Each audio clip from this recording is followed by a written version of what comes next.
Maulang Sabado sa ilang bahagi ng Southeastern Luzon, lalo na sa Eastern Visayas. Patuloy na umiiral na tropical wave sa silangan. Inaasahan ng mga moderate and heavy rain showers sa buong Kabikulan at ilang bahagi ng Eastern Visayas area. Pero nalalabi ng Northern Luzon at Mindanao, magiging katamtaman at mas humid pa rin na panahon. At update lamang tayo sa status ng solar X-ray flux na naganap kahapon. At update din sa status na report ng napakalakas na lindol na naganap kahapon sa Myanmar.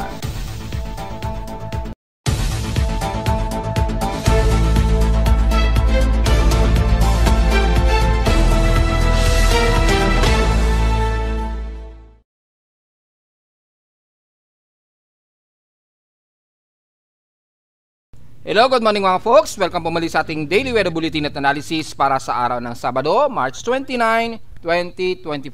Ang oras sa ating Boss Pem may umaga ay alas 10:11 na ng umaga.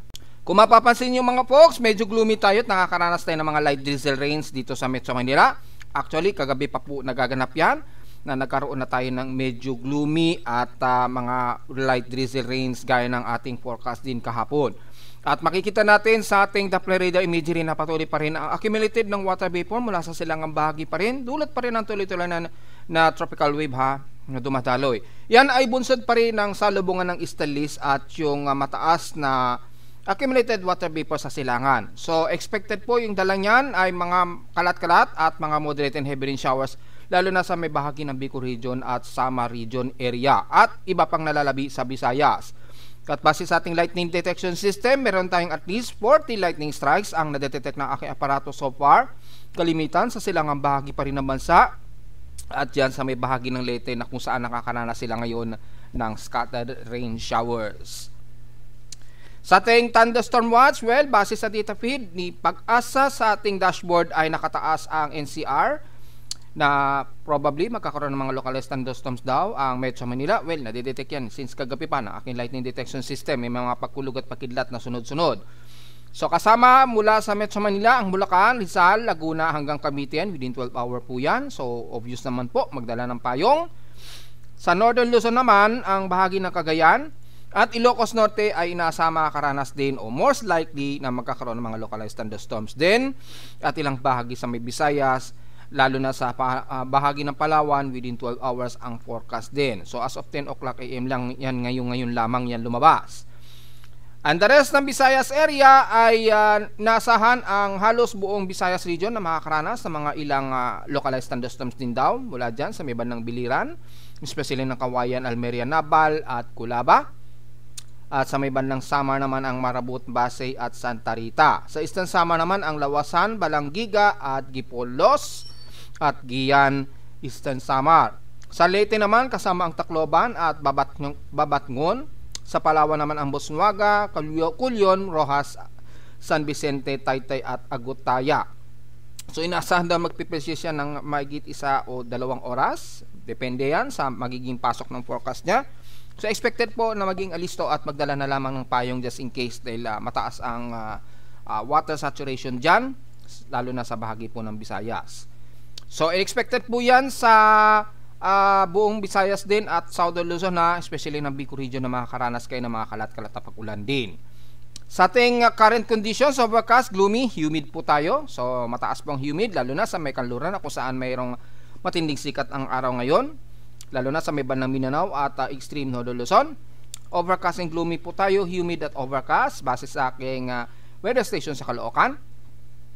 So 100% chance daw na ulan na may overcast din ang inaasahan. Sa lowest temperature na tala na aking weather station kaninang 3:52 AM nakapagtala kami ng lowest of 25.9 degrees Celsius. Kahapon, maalinsangan ang aming naging temperatura, mabot ng 34.1 degrees Celsius kahapon ito ng hapon at 2:36 PM. At sa ating heat index, titingnan natin, umabot sa 46.6 degrees Celsius ang pinakamataas na heat index sa amin sa Caloocan. So grabe na po ang hot dry natin.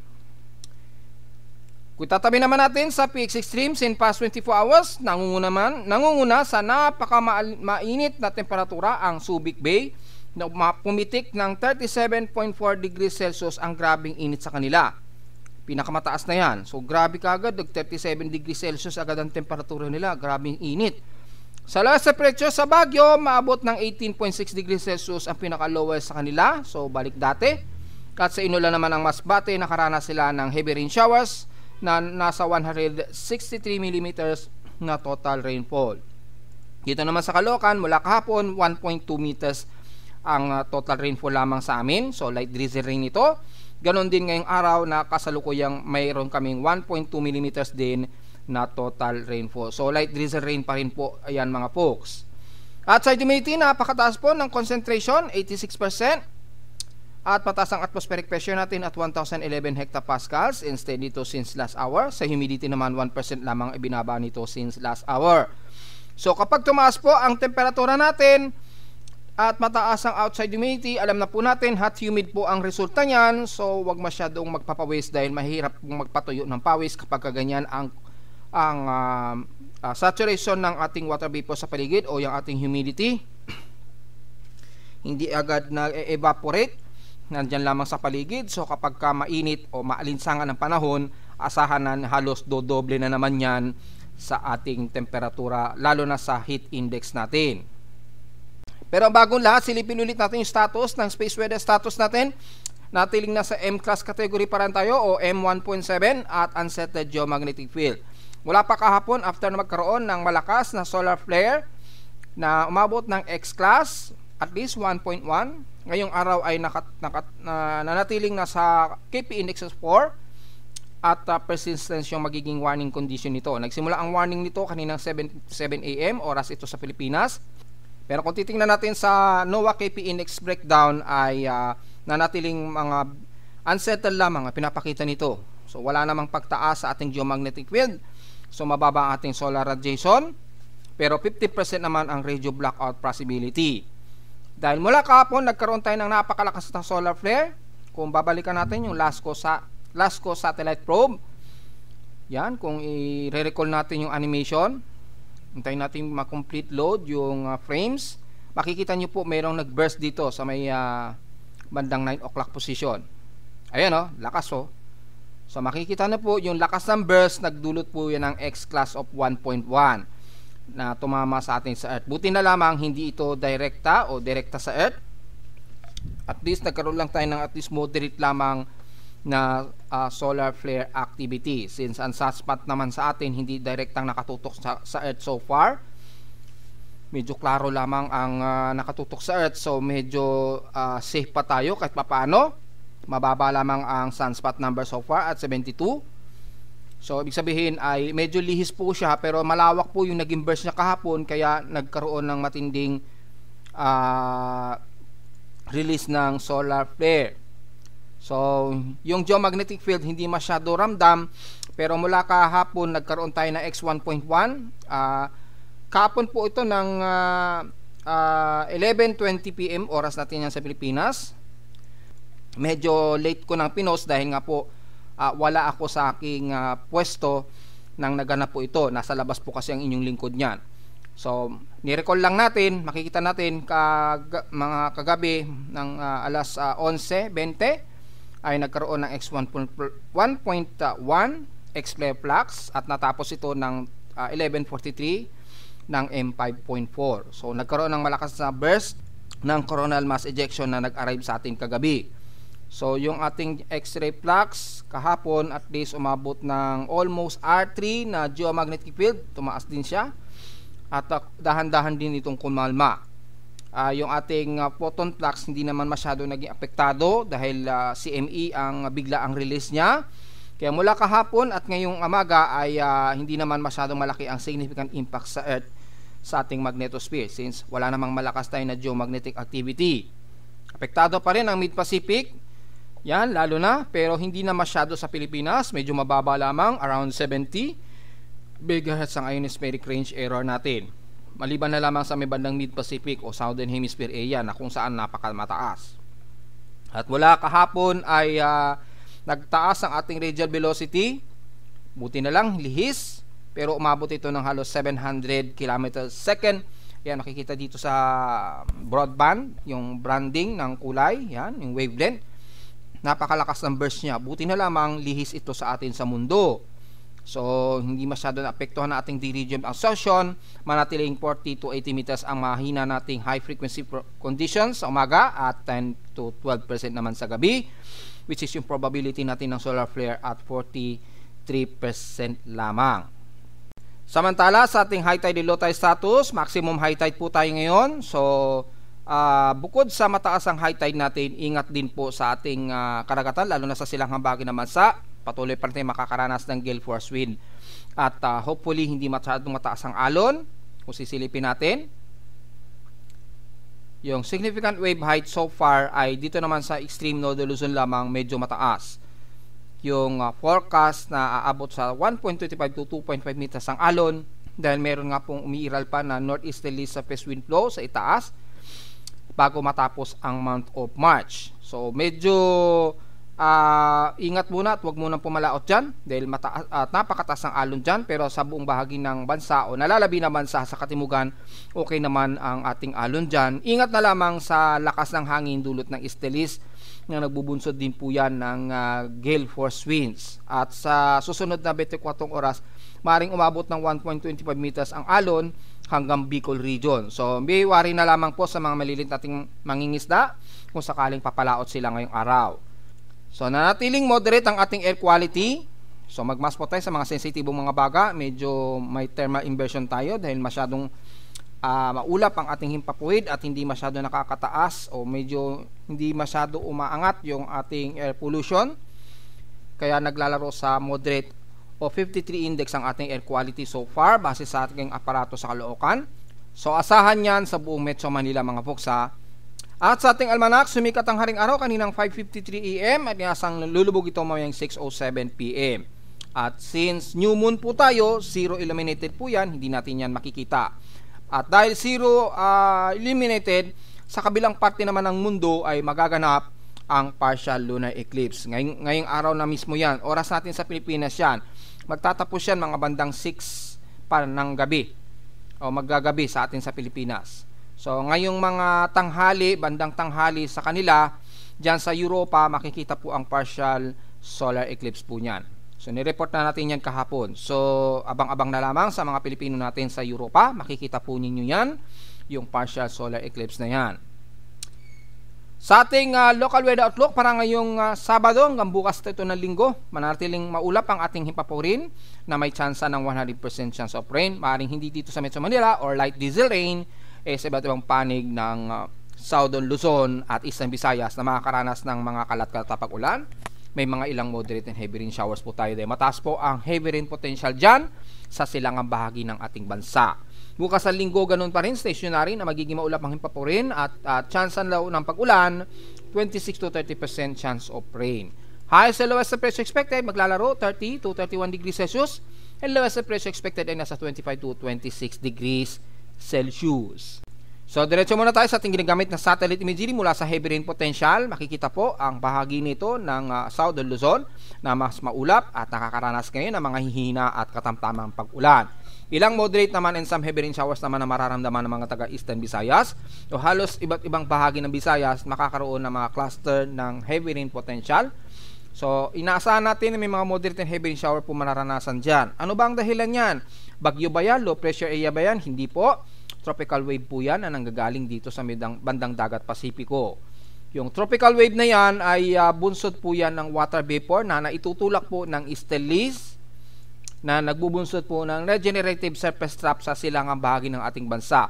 Dahil umangat na nga po yung ating araw, kaya yung tutok ng araw ay dito sa may bandang Luzon. So yung accumulated water vapor sa surface mataas po, kasabay din ng at least mainit na karagatan pa, dulot ng mahinang La Nina at nagkakaroon ng mataas na accumulated water vapor kasabay ng matinding estelis po. So dahil yan, madalas surface trap po ang iiral at magpapaulan sa bahagi ng Bicol region at Eastern Visayas area. So hindi na natin isa-isahin yan dahil halos ganyan din kahapon ang mararanasan, kabilang na ang buong bahagi ng Leyte at Central Visayas. Damay din ang ilang bahagi ng kanluran ng Visayas na kung saan magiging much gloomy ang bahagi ng Panay Island na nakakaranas ng ilang moderate na heavy rain showers sa may bandang Iloilo at sa may bandang Bacolod din naman mula dyan sa bahagi ng Negros Occidental. Ingat po sa potensyal na kung sakaling lumakas ang buhos ng ulan, pero typically light to moderate and some heavy rain showers ang iiral. Ganon din sa bahagi ng Cebu at Bohol area. So balik tayo sa ibang bahagi ng extreme Northern Luzon. Mas katamtaman tayo dyan, pero medyo overcast and gloomy tayo dyan. Pero medyo mas moderate ang inyong panahon dyan, lalo na sa buong kanluran ng Northern Luzon, mula Ilocos Norte, La Union, kasama na ang Benguet, at dyan sa may bandang Pangasinan. So medyo mas maaraw kayo dyan kahit papaano, at mas mataas ang init ng alinsangan. Ganon din sa bahagi ng silangan ng Northern Luzon, lalo na sa buong Cagayan Valley, lalo na ng mga taga-Tuguegarao, mataas na naman ang temperatura sa inyo dyan. Kabilang na ang dares ng Isabela, Ifugao, Quirino, Nueva Vizcaya hanggang Aurora region na po yan. Dito sa may bandang Kasiguran, Aurora. Magiging maulap at isolated lamang ang naka-forecast kayo iulanin dyan, lalo na sa hapon po o sa gabi. So medyo wag masyadong magbibila dahil expected pa rin ang maaraw at mataas na heat index. Wala naman sa bahagi ng kanluran ng Pangasinan, pababa ng Zambales, medyo overcast tayo dyan, medyo maulap. So expected din ang mga ilang isolated rain showers, more or less light drizzle rains ang nakikitaan natin dito. Dahil kung titingnan natin sa sandwich color, halos walang masyadong wavelength ng water vapor sa Central Luzon hanggang west portion sa Zambales. More or less forecast na mga localized thunderstorms ang iiral ngayong hapon, so be ready na lamang just in case. Kabilang na ang bahagi ng Pampanga at yan sa may bandang Nueva Ecija, pababa ng Cabanatuan, Santa Rosa hanggang Gapan, at mula sa bahagi ng Bulacan, ng San Miguel, Baliwag, all the way papasok na po yan ng Metro Manila na mas overcast and gloomy po tayo.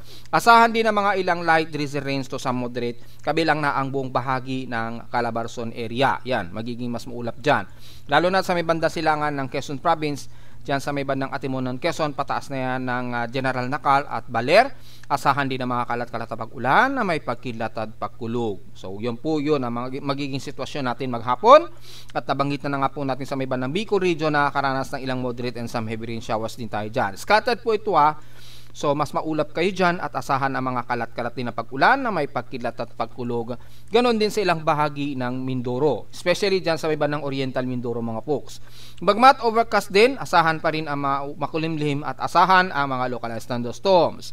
Maulan din ang iira sa Palawan ngayon mula dyan sa bahagi ng El Nido, pababa na ng San Vicente, lalo na moderate and heavy rain showers po ang aasahan dyan, dahil kung babalikin natin ang heavy rain potential, ay at least clusterized po ang heavy rain potential sa bahagi ko po ng San Vicente, Rojas, Dumaran, Aliceli hanggang El Nido.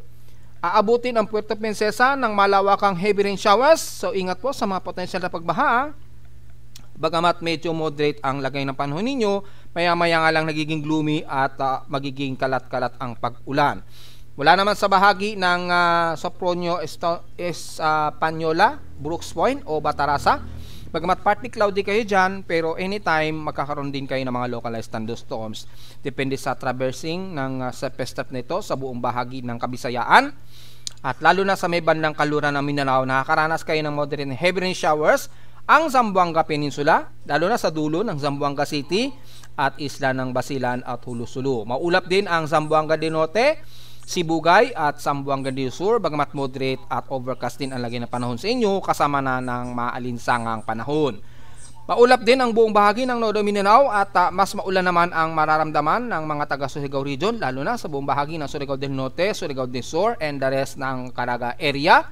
So damay ang Butuan hanggang dyan sa may bandang Agusan del Sur, pababa na ng dito sa may silangang bahagi ng Mindanao mula Bisdig, Hinatuan, Surigao del Sur hanggang Davao de Oro area, especially ng Compostela Valley na makakaranas din ng mga ilang moderate and heavy rain showers. Ingat po sa mga potensyal na pagbaha at huwag naman sana magkaroon ng pagguho ng lupa, the rest ng Katiil kasama na ang dulo ng Caraga ng Davao Oriental, pababa ng Mati at Governor Generoso. So expected na medyo maulap sa bandang City of Davao, pero ngayon medyo maaraw, maya-maya lamang magkakaroon ng maging makulimlim ang panahon.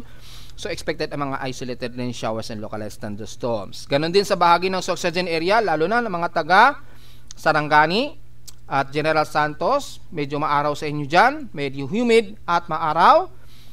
Pero anytime magkakaroon kayo ng mga forecast ng mga isolated rain showers and localized thunderstorms anytime, especially sa hapon po.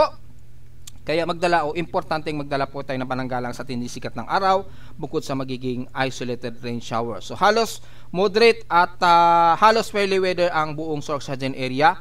Kasama na ang buong Maguindanao, North Cotabato, pataas na yan ang Lanao del Sur. So medyo moderate at fairly weather sa inyo dyan. Isolated lamang na magiging maulap at mga kalat-kalatapag ulan lalo na sa hapon. And the rest ng Central Mindanao na mas fairly weather at maaraw sa inyo dyan. So expected ang mataas na temperatura o humid na panahon din. Magiging maulap lamang maya-mayang konti at magkakaroon kayo ng mga clusterized na mga isolated o mga intermittent na mga moderate and some heavy rain showers na naglalaro mga between 1 to 2 hour po ang itatagal nito. So medyo at least magiging kontrolado po ang tinding init ng araw sa inyo dahil ngayong umaga maaraw at maalinsangan and then maya-maya magiging makulimlim at magbubuhos po ang mga kalat-kalat na pag-ulan especially sa halos buong Davao region. So generally, medyo gloomy po ang panahon sa may katimugang bahagi ng bansa, especially sa South Luzon at Visayas. So magdala ng payong at katamtaman naman at medyo partly cloudy lamang sa magkabilang Northern Luzon at Mindanao area. Pero yun lamang po, madalas overcast ang magiging panahon natin nitong maghapon hanggang bukas na yan ng linggo. Since wala naman tayong inaasahan na anumang sama ng panahon, puro tropical wave lamang ang iiral sa atin sa bansa. So makikita mula sa ating global spectral model ay patuloy pa rin ang iiral na easterlies.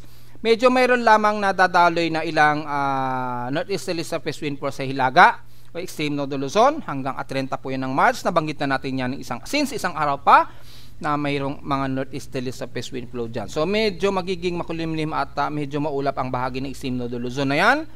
Starting yan probably ngayong araw yan magsisimula hanggang sa huling araw na yan ng March 31, 2025 po yan. May 31 kasi tayo. O tama, may 31 po tayo. So kasabay ng pagtatapos ng Ramadan or Eid Fitr, kung hindi ako nagkakamali, ay iiral ang ilang northeasterly surface wind flow sa extreme Northern Luzon.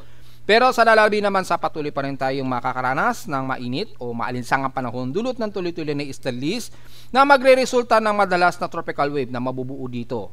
Yan. So alam na po natin kapag nagkaroon ng mga mauulap at maulan sa silangang parte ng bansa, bunsod po yan ng easterlies at nagkakaroon ng accumulated water vapor, bunsod nga po ng tropical wave development.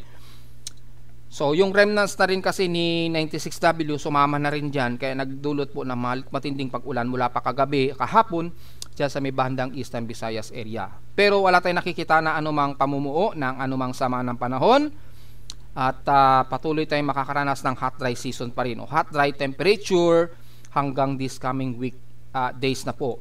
So sa mean sea level pressure natin ay mataas ang atmospheric pressure, so wala tayong magiging komento dahil wala tayong nakikitaan na anumang tropical wave. Mula naman sa computer models ay ganun din, mga tropical wave lamang ang iiral lalo na sa silangang bahagi nito ng bansa. Yan.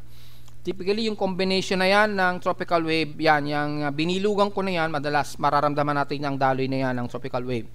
At magbubunsad ng malawakang surface trap na magpapaulan, kalimitan sa katimugang bahagi ng bansa.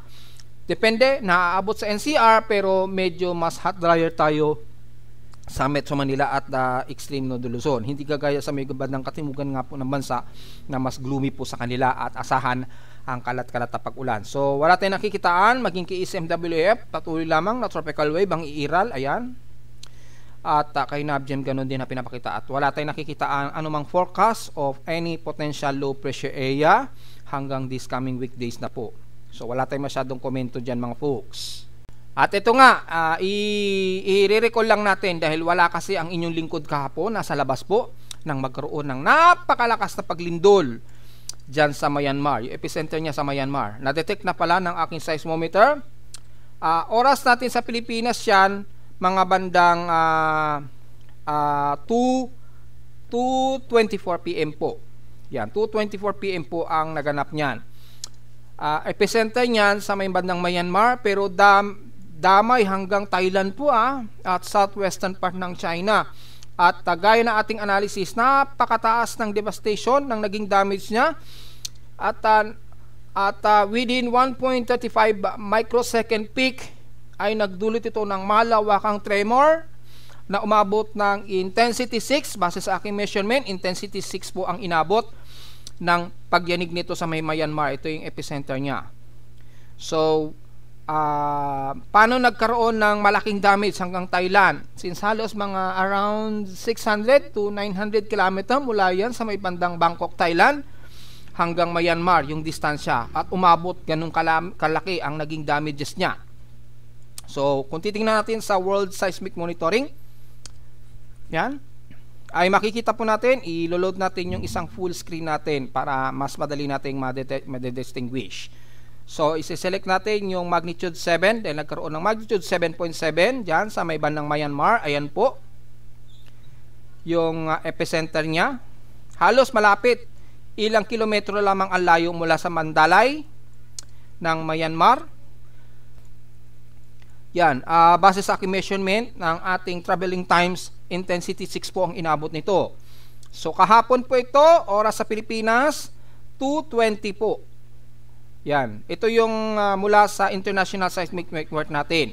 Pero sa Pilipinas, sa measurement na nag-arrive sa aking seismometer, mga 2:24 PM po yan. Mga 4 minutes ang delay bago nag-arrive sa Pilipinas yung primary and secondary wave niya.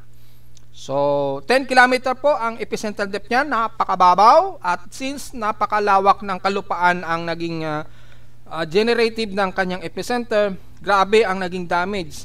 Tamay ang buong Mandalay at yung kasama na ang Bangkok, Thailand, sa nadali dito sa Thailand. Lalo na ang Bangkok, grabe, at nakita ko sa mga video kahapon na mga in-upload ay grabe, ang daming mga historical structure ang nasira. Sayang naman at nakakalungkot. At kung di ako nagkakamali, mga 20 katao na daw umano ang nasawi sa paglindol kahapon na nadamay hanggang Thailand. At may isang gusali nga daw doon, ginagawa pa lamang, 30-story daw ito, 30-story building na nag-collapse bigla. Dito yan na yata yan sa Thailand. Correct me if I'm wrong kung sa Thailand na yan, bandang Bangkok o bandang Myanmar sa Mandalay. Correct me if I'm wrong. Pero ang malinaw lamang ay nagkaroon ng video at pinakita pa nga yung nag-collapse yung isang ginagawang building. So, ang huling naging malakas na magyanig daw sa Myanmar, mga around nasa 1988, I'm not sure. Tapos to 2018 nagkaroon din daw, pero 1988 ang pagkakalam ko huling nagkaroon ng napakalakas na pagyanig diyan sa may bandang Myanmar. Then after a couple of years, ngayon lamang o kahapon lamang nagkaroon na naman ng napakalakas na pagyanig diyan sa may bandang Myanmar. So magnitude 7.7 po siya, 20 hours ago na siya. So kahapon po ito ng hapon. Yun. At ang daming structure na nagiba, lalo na sa paligid ng Myanmar. At umabot pa nga yan sa may bandang Yunnan, yung lakas ng pagyanig niyan. Pero ang laking devastation niya ay sa may Thailand, sa may bandang Bangkok. Paano ba naging travel nito? Bakit gano'n na lamang kalaki ang naging damage sa may bandang Thailand since ang layo nito mula sa Myanmar? Well, kung titingnan po natin yung fault lines, ayan, kung sisilipin natin, punta tayo dito, tingnan natin kung bakit, paano nagkaroon ng karugtong. Well, kung titingnan natin yung pinaka fault line nitong Myanmar, ito po yung napakalakas na magnitude 7.7 kahapon. At ito yan, yung fault line nito, yung side step. Ano ba, nag-refresh yung aking webpage. Balik tayo uli. I-load natin yung fault line. Ayan. Magkaroon pa nga ng aftershocks ito. After magnitude 7.7, then nagkaroon ng aftershocks ng magnitude 6.4. 11.9 km ang epicentral depth nito. So, nagkaroon siya ng aftershocks at ramdam na ramdam ang grabe ng damage sa may bandang Mandalay. Kung titingnan natin yung fault line, ayan o, may dalawang malawakang fault line dito. Pagitan ng Mandalay at Manuing Chong or dito sa may bandang Rian Kuni. So kung titingnan natin, sagging fault. Ibig sabihin, may dalawang fault line na magka-oppose na nasa sandwich. May dalawang magpagitan na fault line. Ayan, ito yung huling measurement nila noong 1997, 2003. Ito yung latest update nila. So, Hima-Tibetan map ito. Yun, sagging fault. Sagging fault ang position niya. So, ibig sabihin, may tatlong may main dito, may dalawang main at mayroon pang isang fault line dito, pumapagitan. So kapag yumanig ito, talagang nagbanggaan itong mga fault line nito nang gumalaw ito. So grabe ang galaw ng lupa at malaki ang naging damage sa may bandang Mandalay. Yan.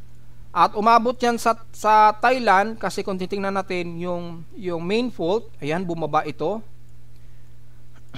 At kung susundin natin yung main fault, nag-travel yan dito pababa. Ayan yung main fault, umabot hanggang dito sa Thailand. Ayan, nagkaroon ng connectivity effect itong mga fault line nito, no? Umabot dito sa baba ng Kumpayang Paet.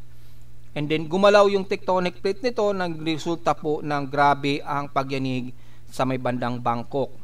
So gumalaw din yung lupa rito o yung fault line dito na nagresulta din ng malakas na pagyanig na naramdaman ng mga taga-Thailand, especially ng Bangkok. Yan, yung main fault line na yan na nag-travel na yan mula Myanmar. Yan yung magkakarugtong, kaya yung epekto nung pag-umpog nung dalawang fault line ay umabot po sa may bandang Thailand. Kaya inabot talaga ng malaking pagyanig ang Thailand din, especially ng Bangkok. So sa mga Pilipino natin na nakatira dyan sa may bandang Thailand, lalo na sa Bangkok, hopefully wala tayong Pilipinong nasaktan dyan, lalo na sa may bandang Myanmar po. So nakakalungkot po at ang daming structure talaga ang nasira.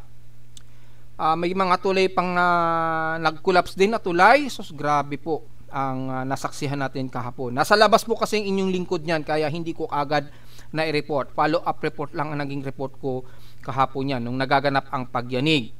Pero kitang-kita naman natin sa aking seismometer na grabe ang laki ng kanyang intensity 6 na na-create. Kaya nung nagulat ako na pagsilip ko sa aking Facebook page, may nagpost na mayroong nagkukulap sa building, sinilip ko kaagad yung aking seismometer at ito nga, nagkaroon nga ng napakalakas na pagyanig na which is sa Myanmar ito naganap. Merong sumunod na lindol kaninang madaling araw, mga 1:38 AM po ito. Hindi natin alam kung sa Pilipinas yan. Pero kung titingnan naman natin dito mula kay PBOX, sa data feed PBOX, magnitude 4 lang naman ang na-detect dito na may 11 km depth sa may bandang southeast ng General Luna, Surigao del Norte. Then after nyan, wala namang sumunod sa kanya na magnitude 4 pataas. So probably itong pagyanig na to, malamang aftershock siguro yan na naman sa may bandang Myanmar. I-double check natin kasi mga bandang 17:38 ang oras nito. So kung titingnan natin yung 17:38, so mga bandang gabi na po yun, mga bandang alas 8. Titingnan natin kung mayroong malakas na mga alas 8. Wala naman. So probably siguro malamang sa may bandang Mid-Atlantic Ridge, kaso mga alauna ito ng ito nga mga alauna ng madaling araw. O ito nga yun, kaso mga 1:38 ito. Ito 1:17. Well, malamang ito lang yon sa may bandang Mid-Atlantic Ridge yung pagyanig nito. Kaya medyo may na-detect tayo sa Pilipinas. So mukhang sa ibang bansa na naman ito sa may bandang Mid-Atlantic Ridge, kung hindi man sa Myanmar na aftershocks. Kasi yung aftershock sa Myanmar, magnitude 6.4 po ito. Ayan, in-update ko na yan kagabi. At na-measure at na-shock po ako sa grabe ng kanyang naging intensity 6. Napakalakas. Sobrang lakas, very high ang kanyang devastation na magaganap dahil may tatlong fault line na nag-umpugan talaga siya. Nagkarambola kasi yon. Kaya grabe ang naging damages na umabot hanggang Thailand. Hanggang sa kasalukuyan, malamang na pinipilit pa rin isalba yung mga natrap daw sa gumuhong gusali sa Thailand. So hopefully ay nailigtas na po yung mga ibang mga kababayan nila roon. So pag-pray po natin sa makarecover agad ang Myanmar at Thailand sa nangyaring malakas na magnitude 7.7 kahapon.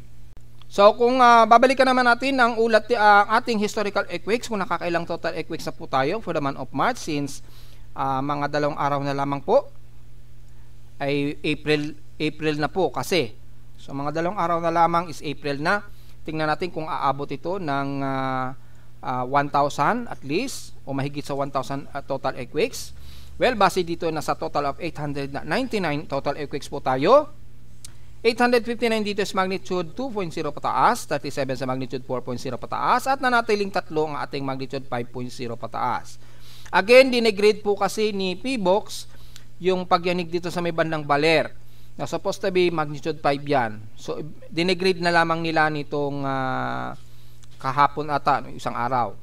Dinegrade nila sa magnitude 4.4 na lamang mula sa magnitude 5. Unang pagyanig pa lang o unang report, magnitude 4.8. And then, kinagabihan ata o hapon, in-upgrade nila sa magnitude 5. And then, kinabukasan, dinegrade uli nila sa magnitude 4. So, magulo itong si PBOX. Anyway, ay 3 o balik sa 3 ang ating total earthquakes natin. Which is, dapat 4 na sana yan. So, since yan ang decision ni PBOX, na binabago nila yung pinababago-bago nila yung computation, kaya nagkaroon ng update din sa ating pagbibilang ng total earthquakes. So nasa 899 na po ang ating total earthquakes for the month of March 2025. At narito naman ating 3-day weather forecast para sa araw ng Sabado, March 29, 2025.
Hanggang dito na lang po ating daily weather bulletin at analysis para sa araw ng Sabado, March 29, 2025. Huwag pong kalimutan na mag-like, share, and subscribe po sa ating YouTube channel at visit lamang anytime sa ating website na www.pimoweather.com para sa iba pang detalye na gusto nyo malaman na hindi natin isama ngayong maga sa ating report. Well, overcast ulit tayo pero mataas ang humid natin despite na overcast tayo ngayong weekend. At visit lamang sa ating website sa gusto malaman pa rin ng pinaka-dynamic events mula sa aking aparato mismo sa Caloocan at sa data feeds mula sa iba't ibang weather agencies.